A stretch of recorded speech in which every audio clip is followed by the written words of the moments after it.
Здравейте, YouTube! Днес ще ви покажа един от сървърите CraftBG. Както виждате, аз се падам сега на спауна и ще ви покажа и ще ви покажа всичките неща на този сървър. Както виждате, този спаун се пада във вид на хотел. Затова, ако искате да си вземете някоя стая, питате Owner. Да, следваме надолу. Когато влезнете тук, има две секции. Може да си изберете как да си... Ако не знаете как да си направите резиденция, отивате. Може да си вземете Wooden Hole. Тук пише всичките команди как да си го направиш. И тук има малко пробно. Дай сега да отидем и да видим правилата. Както виждате, правила на сървъра Warp Rules. Ние сме го направили да се постараем. Надяваме се, че ще ги прочетете всичките, защото сме си направили труда да ви ги направим. Добре, сега да излезнем. Но преди това, може да отидете на Skyblock, като напишете Skyblock, всеки си има собствен остров.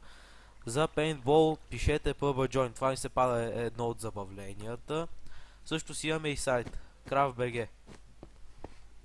Както виждате, имаме разнообразие от ларпове и първите два са правила и резиденция. Дай да преминем към третия. Както виждате, аз се падам в зимна гора и може да си взимате дърво. Даваме също и безплатни железни брадви. Сега да отидем в пустинята. Както виждате, тук сме го подравнили за всеки случай. И ако обичате да живеете повече в пустинята, може да дойдете и да си намерите свободно място да живеете в пустинята. Дай да продължиме към Warp Shop. Както виждате, това ни се пада главния шоп и да влезнем. Той се разделя на две секции. Едната вие продавате неща, а от лявата купувате неща.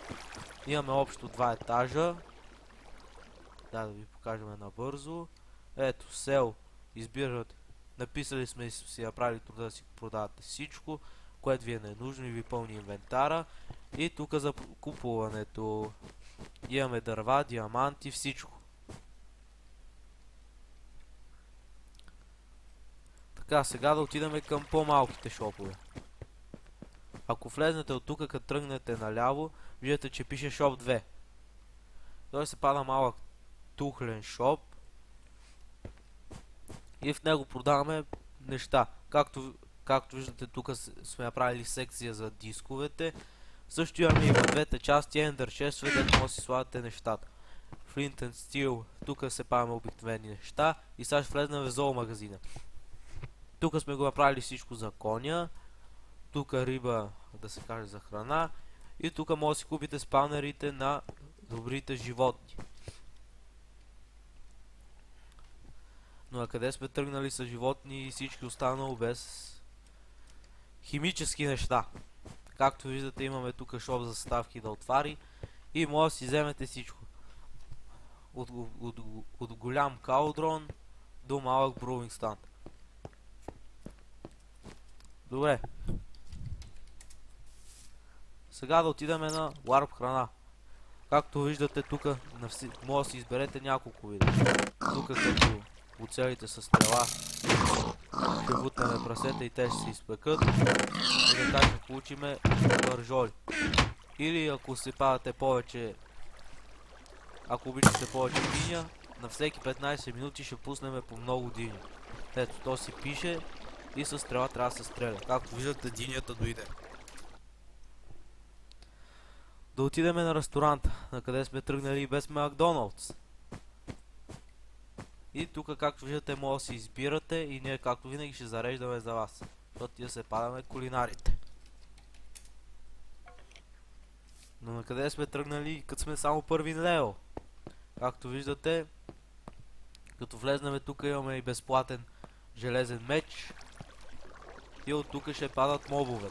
Имаме си спаунери и падат само зомбите и скелети.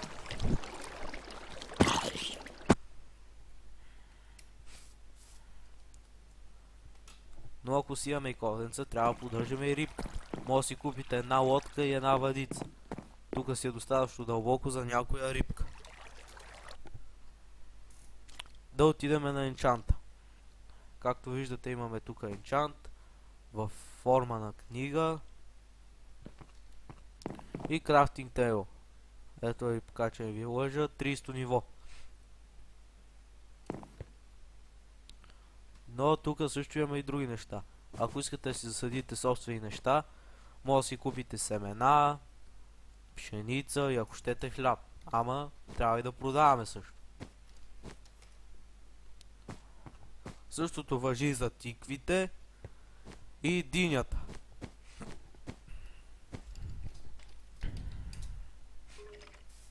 Да отидем на Warpcraft. Както видите, ние сега ще дойдем в Тихото езеро. Ще следнем надолу. И тук продават също малко съставки, name-tag, brewing стандове, енвири, малък enchant, diamond sword, diamond pickaxe,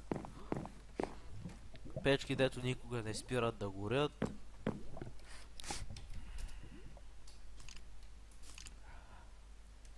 Както знаете обикновения Nether и обикновения End. Но ще ни трябва и малко хазарт. Да си вземем едно диамантче и да си пробваме късмета.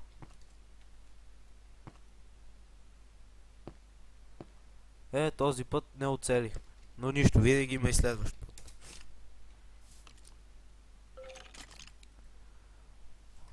Също ние сме го направили и за вас, които обичате повече да се впускате в бой. И сме направили War PvP.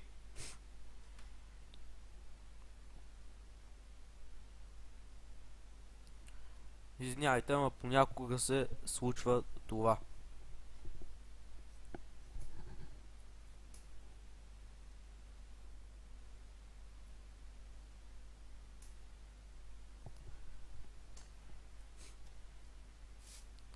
Както виждате, дойдохме. Но понякога пускаме и за лабиринти. Както виждате, лабиринт.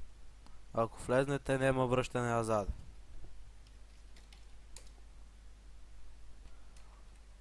Малко може да поскачаме, като сме на Warp Jump. Както виждате, може да си поскачате, това всичко е за забава.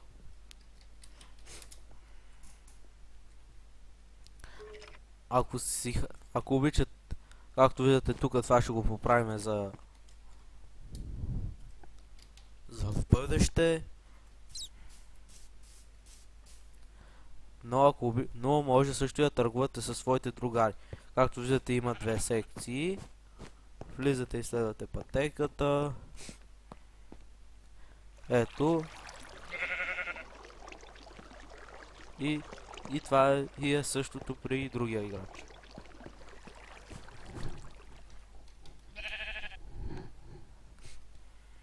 Но накъде сме и без евенти. Сървър без евенти е като без IP. Затова виждате, че имаме голям евент рум за много играчи и за много награди. Но понякога се пада и да сме при лошите. Който е най-лошия, може да отиде у килия 1. Както видите, вътре няма нищо. И там е за най-лошо.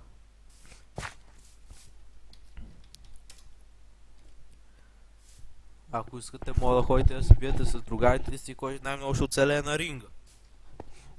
Затова има Warp Knockback. Първо си взимате дървен меч. Ето. И го енчанстваме. И го получаваме. Ето го къде ще се биете, има няколко входа. И който падне, изгаря в лавата. Но не се бойте за предметите си. Ние сме го направили този сървър, дори да ви убиват, не си губите експито, нито предметите. Затова дори да паднете, няма какво да се ядосат. Но пък също може да станем по-добри стрелци.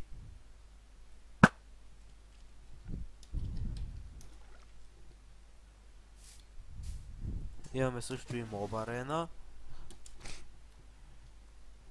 Вътре влизате, има много вълни. И да ви кажа от сега, боса се пада Cave Spider. Той е много труден за побеждаване, за да ви е забавно на вас. Да отидем в Desert City. Както знаете по името, това се пада пустинен град. Имаме тук всичко, даже и малък шоп. Малко хубаво влизане. И може да си купите тук всичко, ама в малък, по-малък вариант.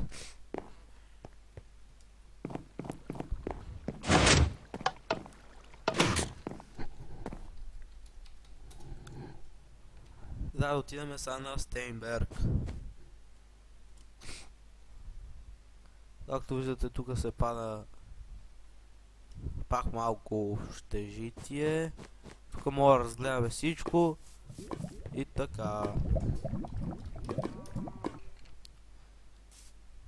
Може да ходим и на влакче. Увеселително. Постарали сме се го направим грамадно и малко реалистично за забава. Но както виждате, ако е ниско, няма да е забавно. Само леко да не паднете. А къде сме и без парижката кула? Айфеловата кула. Ще бъде забавно да се погатерите, нищо че е доста голям. Може да отидем и в хиподрума. Както виждате, ние тук може понякога правим състезания с коне. Ето го трасето, ако сте гледали някои от другите ми клипчета, съм заснемал тук и състезания. И последното Warp Horse. Не му мислете и добичето си оставете и го продайте. Това ще ви кажа аз. Тук всичко е правилно за конете. Трите армура, седлото, спаунера, златния морков и лиш.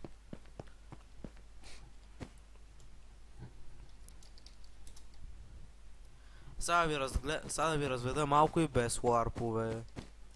Ама ние ще летим, защото сме хити. Както виждате, имаме много хора, да живеят около нас. В момента минаваме около шопа. Също може да дойдете ето тук. Хубавата пирамидка. Може да си полетите, часовник да си видите времето. Енчант. Тук се пада нещо като църква за жене. А пък трябва да се дават и малко дарения. Както виждате, църква Свети Стефан. Както видите, има голяма масивна сграда. И ето го героя, дето няма го споменавам как е, защото всеки го знае. Както виждате, имаме хубав голям мост. Имаме също и мечка.